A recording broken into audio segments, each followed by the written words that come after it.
स्वागत आहे तुम्हा सर्वांचं मराठी कथामध्ये। तेवढ्यात अचानक केबिनचं दार उघडलं। आवाजाने दोघेही भानावर आले। संजू कोणाकडेही न पाहता लगेच केबिनमधून बाहेर पडली। रितेश दोघांकडे डोळे विस्पारून पाहत उभा होता। आता पुढे आदित्यच्या आवाजाने तो भानावर आला। रितेश म्हणाला, मी तर फक्त आजी जे म्हणत होत्या ते खरं आहे का ते विचारायला आलो होतो, पण इथे येऊन खात्रीच झाली की त्या खरं बोलत होत्या। आदित्य आधीच चिडलेला होता, त्यात रितेशच्या या कोड्यात टाकणाऱ्या बोलण्यामुळे त्याला आणखी राग आला। तो म्हणाला, तुला काही बोलायचं असेल तर स्पष्ट बोल, नाहीतर तिकडे दार आहे, ज्या मार्गाने आलास त्याच मार्गाने बाहेर जा। रितेश म्हणाला, इतका राग का करतो आहेस? मला फक्त कळलं की तू लग्नासाठी होकार दिला आहेस म्हणून विचारायला आलो होतो, पण तुझ्या मिठीत एक मुलगी पाहिल्यावर मला खात्रीच झाली। मग तो उत्साहाने म्हणाला, वहिनी तर खूप छान आहेत, आजींनाही नक्की आवडतील। मी किती लवकर काका होणार आहे हे सांगूच शकत नाही। आज मी खूप आनंदी आहे। आदित्यने त्याला थांबवत म्हटलं, तुला गैरसमज झाला आहे। ती माझी PA आहे, ती चुकून माझ्यावर पडलेली होती। तू जसं समजतो आहेस तसं काहीही नाही, मी कॉन्ट्रॅक्ट मॅरेज करणार आहे। रितेश आश्चर्याने म्हणाला, काय? यानंतर आदित्यने त्याला सगळी गोष्ट एक एक करून सांगितली। रितेश म्हणाला, तू वेडा झाला आहेस का? आजींना जर हे कळलं ना तर त्या तुला जिवंत ठेवणार नाहीत। आदित्य शांतपणे म्हणाला, आजींना कोण सांगणार? आणि जर तू त्यांना याबद्दल काही सांगितलंस तर लक्षात ठेव, मी तुझ्याशी कधीच बोलणार नाही। रितेश म्हणाला, ठीक आहे, मी काही सांगणार नाही। तसंही अजून मुलगी मिळाली नाही ना? आदित्य म्हणाला, हिने काही फोटो दाखवले होते, पण त्यातली एकही योग्य वाटली नाही। रितेश म्हणाला, एक काम कर, या PA शीच लग्न कर, दिसायला सुंदर आहे, तुझी PA आहे म्हणजे हुशारही असेल, बाकीचं सगळं तू शोधू शकतोस। आदित्य म्हणाला, पण ती तयार झाली नाही तर? रितेश म्हणाला, एकदा प्रयत्न करून बघ, नाही म्हणाली तर दुसरी शोध। आदित्य काहीच बोलला नाही। काही वेळाने रितेशही निघून गेला। बराच वेळ विचार केल्यानंतर आदित्यने कोणाला तरी फोन केला। तो म्हणाला, मला संजना मिश्राची संपूर्ण माहिती उद्यापर्यंत हवी आहे। समोरून उत्तर आलं, ओके बॉस। संजू वॉशरूममध्ये आरशासमोर उभी होती। थोड्या वेळापूर्वी घडलेला प्रसंग तिच्या डोळ्यांसमोर वारंवार येत होता। ती वॉशरूममधून बाहेर पडत असताना एका मुलाला धडकली, त्या मुलाने तिला पडण्यापासून वाचवत कमरेला आधार दिला। हे सगळं आदित्य आपल्या केबिनमधून पाहत होता। त्याला अचानक खूप राग आला, पण त्यालाही समजत नव्हतं की नेमका राग कशाचा येत होता। संजूने त्या मुलाचे आभार मानले आणि तिथून निघून गेली, मात्र तो मुलगा अजूनही ती ज्या दिशेने गेली होती तिकडेच पाहत उभा होता। काही वेळाने तोही तिथून निघून गेला। आजचा दिवस असाच निघून गेला। निशा आणि रितेश दोघांनीही जणू काही घडलंच नव्हतं अशा प्रकारे वागण्याचा प्रयत्न केला। दोघेही एकमेकांकडे दुर्लक्ष करण्याचा पूर्ण प्रयत्न करत होते। दिल्ली हॉटेल रूममध्ये पिया आणि आशिष दोघेही एकमेकांच्या सहवासात पूर्णपणे हरवले होते। दोघांच्या अंगावर एकही कपडा नव्हता। काही वेळानंतर दोघेही थकून एकमेकांच्या मिठीत झोपी गेले। पिया जाणून बुजून आशिषला आपल्याजवळ ठेवण्याचा प्रयत्न करत होती, जेणेकरून तो तिच्यापासून दूर जाऊ नये। काही वेळाने दोघांनाही जाग आली। पिया म्हणाली, आशिष, उद्या आपला साखरपुडा आहे आणि त्यानंतर आपल्याला मुंबईला स्थलांतर करायचं आहे। आशिष म्हणाला, हो, अजून वेळ आहे, तोपर्यंत सगळी तयारी होईल। पिया निरागस चेहरा करत म्हणाली, मला माहिती आहे तू माझ्यावर प्रेम करत नाहीस। संजू परत आली तर ती आपल्याला चुकीचं समजेल ना? आशिष म्हणाला, असं काही होणार नाही, ती स्वतःच चुकीची आहे, त्यामुळे ती आपल्याला चुकीचं समजणार नाही आणि समजली तरी मला काही फरक पडत नाही। तो पुढे रागाने म्हणाला, मी तिच्यावर प्रेम करत नाही। हे बोलताना त्याच्या आत काहीतरी तुटत असल्यासारखं वाटत होतं। कोणत्याही नात्यात प्रेमापेक्षा विश्वास जास्त महत्त्वाचा असतो। आशिषने प्रेम तर केलं होतं, पण विश्वास ठेवू शकला नव्हता। दुसऱ्या दिवशी ऑफिसमध्ये आदित्य ईमेल वाचत होता। त्यात संजूबद्दलची माहिती होती। काहीतरी विचार करून त्याने संजूला 2 कॉफीसह आपल्या केबिनमध्ये बोलावलं। थोड्याच वेळात संजू आत आली। संजू मनात म्हणाली, एकाच वेळी 2 कॉफी पिणं सुरू केलं आहे का? आदित्य म्हणाला, नाही, एक तुझ्यासाठी आहे। संजू म्हणाली, काय? आदित्य म्हणाला, एक कॉफी तुझ्यासाठी आहे, बस, मला तुझ्याशी काही बोलायचं आहे। संजू बसली। कॉफीचा घोट घेत आदित्य म्हणाला, एखादी मुलगी मिळाली का? संजू म्हणाली, नाही, अजून कुणी मिळालेली नाही। काही क्षण केबिनमध्ये पूर्ण शांतता पसरली। अचानक आदित्य म्हणाला, तू माझ्याशी लग्न करशील का? संजूच्या तोंडातील कॉपी बाहेर पडली. आदित्य मात्र शांतच राहिला. तो पुढे म्हणाला, पहा, तुला जे काही हवं असेल ते सगळं मिळेल. आणि जर कधी तुला माझ्यापासून वेगळं व्हायचं असेल तरीही तू तसं करू शकशील. त्यानंतरही तुला जे काही हवं असेल तेही मिळेल. संजू काही बोलणार इतक्यात तो म्हणाला, तुझ्याकडे उद्यापर्यंत वेळ आहे. विचार करून मला उत्तर दे. माझी एक मीटिंग आहे, मी निघतो. इतकं बोलून आदित्य लगेच केबिनमधून बाहेर गेला. संजूही तिथून बाहेर पडली. एका क्षणासाठी तिच्या मनात आलं की तिने होकार द्यावा, म्हणजे तिचा बदला घेणं सोपं होईल. पण पुढच्या क्षणी तिने तो विचार मनातून काढून टाकला. आदित्य थेट रितेशच्या ऑफिसमध्ये गेला आणि त्याला सगळं सांगितलं. रितेश म्हणाला, तू वेडा झाला आहेस का? तू तिला काही बोलण्याची संधी दिली नाहीस. जर उद्या तिने नकार दिला तर? आदित्य म्हणाला, ती नकार देणार नाही. रितेश म्हणाला, म्हणजे? आदित्य त्याला म्हणाला, तुला तिचं नाव माहिती आहे का? रितेश म्हणाला, हो, संजना. ऑफिसमध्ये सगळे तिला संजू म्हणतात. आदित्य म्हणाला, नाही, तिचं पूर्ण नाव? रितेश शांत झाला. आदित्य म्हणाला, तिचं पूर्ण नाव आहे संजना मिश्रा, राजेश मिश्रा यांची एकुलती एक मुलगी. रितेश आश्चर्याने म्हणाला, काय? मग ती ही नोकरी का करत आहे? तुला माहिती आहे ना तिचा स्वतःचा व्यवसाय आहे. मग ती पैशांसाठी लग्न का करेल? आदित्य म्हणाला, तिच्याकडे आता काहीच उरलेलं नाही म्हणून ती इथे आहे. काही दिवसांपूर्वी संजू अमेरिकेतून परत आली होती. तिला तिच्या वडिलांना आश्चर्याचा धक्का द्यायचा होता म्हणून ती त्यांना न सांगता भारतात आली. पण इथे आल्यावर तिने तिचे काका काकू आणि त्यांच्या मुलीचं संभाषण ऐकलं. तेव्हा तिला समजलं की तिच्या वडिलांचा मृत्यू त्यांनी तिघांनी मिळून घडवून आणला होता. रितेश मध्येच म्हणाला, पण राजेश मिश्रा यांचा मृत्यू अपघातात झाला होता ना? आदित्य म्हणाला, नाही, तो सगळा पूर्वनियोजित कट होता. तो पुढे म्हणाला, संजूचं लग्न लहानपणीच तिच्या वडिलांच्या जिवलग मित्राच्या मुलासोबत ठरलं होतं, आशिष चोप्रासोबत. आशिष आणि संजू लहानपणापासूनचे मित्र होते. संजूसाठी आशिष हा तिचा चांगला मित्र आणि भावी पती होता. पण आशिषसाठी संजू त्याचं बालपणीचं प्रेम होतं. याचाच फायदा घेऊन पिया मिश्राने आशिषला संजूचे काही मुलांसोबतचे फोटो दाखवले. ते फोटो तिने पैशाने तयार करून घेतले होते. आशिषने त्या फोटोंवर विश्वास ठेवला. मग पियाने त्याचा विश्वास जिंकला आणि त्याच्या पेयात नशेचं औषध मिसळून त्याच्याशी जवळीक साधली. आशिषला वाटलं की त्याच्याकडून चूक झाली आहे, म्हणूनच तो आज दिल्लीमध्ये पियासोबत साखरपुडा करत आहे. ही गोष्ट अजून कुणालाच माहिती नाही आहे की संजू अमेरिकेतून परत आली आहे. रितेश म्हणाला, पण संजूने असं का केलं? ती जाऊन आशिषला सगळं सत्य सांगू शकली असती किंवा पोलिसात तक्रारही करू शकली असती. आदित्य म्हणाला, संजू खूप हट्टी मुलगी आहे. ती आशिषवर प्रेम करत नव्हती, पण त्याला आपला सर्वात चांगला मित्र मानत होती. म्हणूनच तिला हे खूप लागलं की आशिषने एकदाही सत्य जाणून घेण्याचा प्रयत्न केला नाही. एकदाही तिला विचारलं नाही की हे खरं आहे का? आणि दुसरी गोष्ट म्हणजे तिच्याकडे तिच्या काका काकूंविरुद्ध कोणताही पुरावा नाही. तिचे काका काकू तिच्या अमेरिकेतून परत येण्याची वाट पाहत आहे, जेणेकरून आशिष मिश्रा यांची शेवटची इच्छा असल्याचं सांगून तिचं लग्न त्यांच्या पसंतीच्या मुलाशी लावता येईल आणि तिचं पहिलं मूल झाल्यानंतर तिची हत्या करता येईल.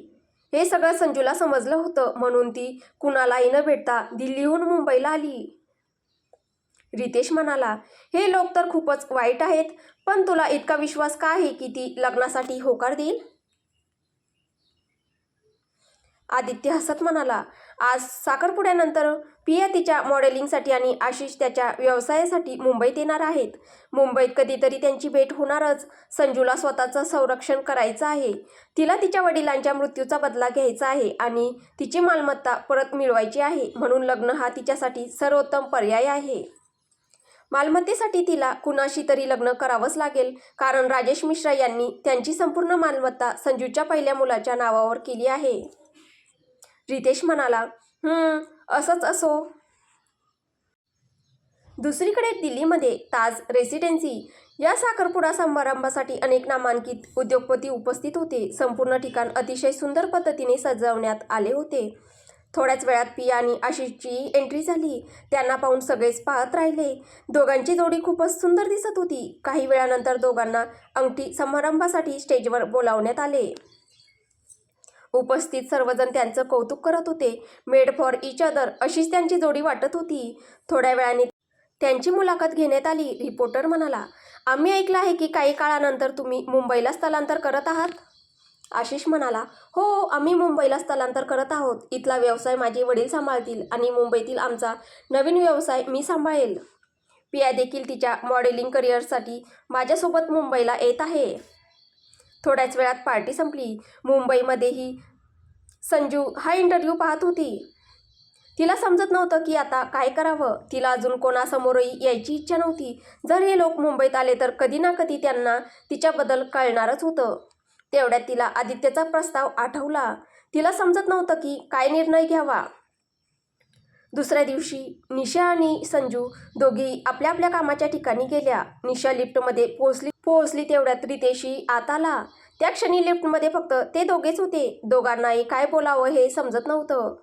अचानक लिफ्ट थांबली आणि अंधार झाला.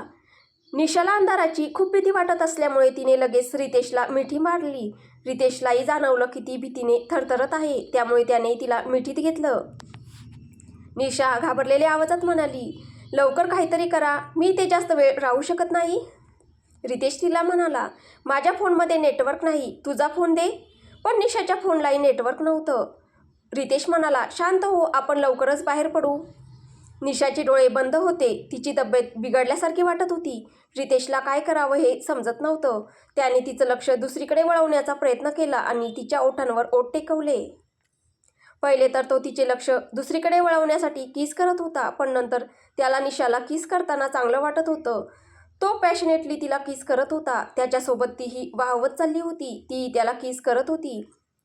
त्या तणावपूर्ण क्षणी दोघेही आपल्या भावनांमध्ये हरवून गेले. लिफ्ट पुन्हा सुरू झाली हे त्यांना कळलंच नाही. निशाला जेव्हा श्वास घ्यायला त्रास व्हायला लागला तेव्हा रितेशने तिला सोडलं. भानावर आल्यानंतर दोघेही एकमेकांकडे पाहू शकत नव्हते. लिफ्ट थांबताच ते दोघेही आपापल्या केबिनमध्ये निघून गेले. आपल्या केबिनमध्ये बसलेली निशा स्वतःशीच म्हणत होती, निशा, तू असं कसं करू शकतेस? त्या दिवशी जे काही झालं ते नशेत झालं होतं, पण आज.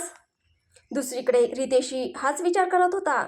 त्याला आता स्पष्टपणे जाणवत होतं की तो निशाकडे आकर्षित होत आहे.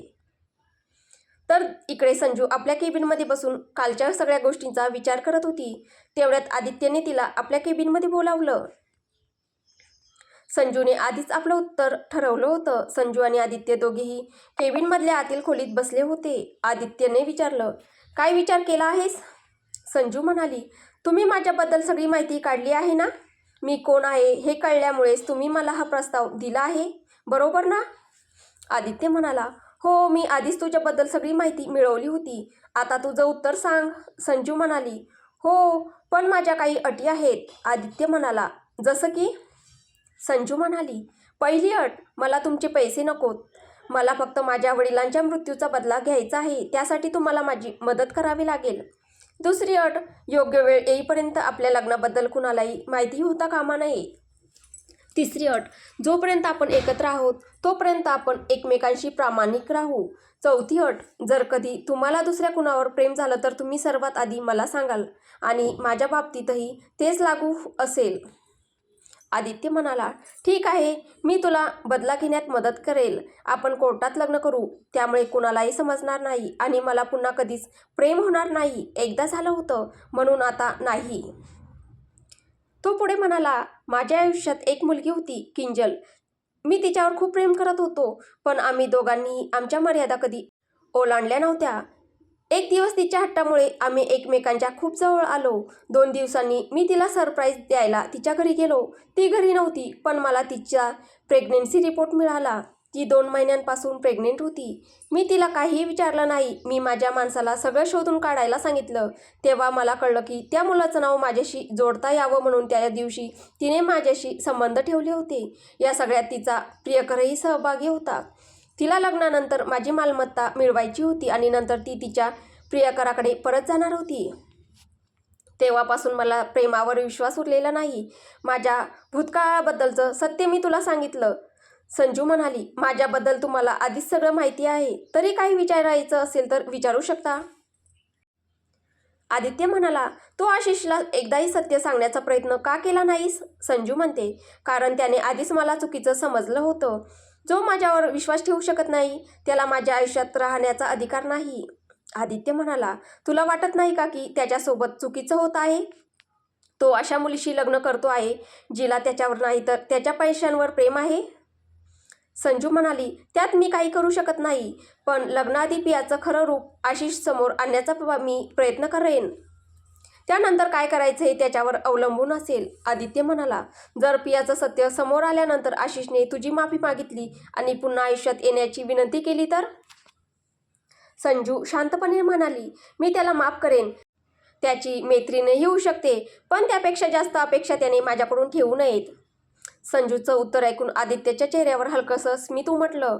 तो म्हणाला, आपण कॉन्ट्रॅक्ट मॅरेज करत आहोत हे तू कोणालाही सांगायचं नाही. आपण उद्याच लग्न करणार आहोत, म्हणून आज तू माझ्यासोबत माझ्या घरी यायचं आहे माझ्या आजींना भेटण्यासाठी.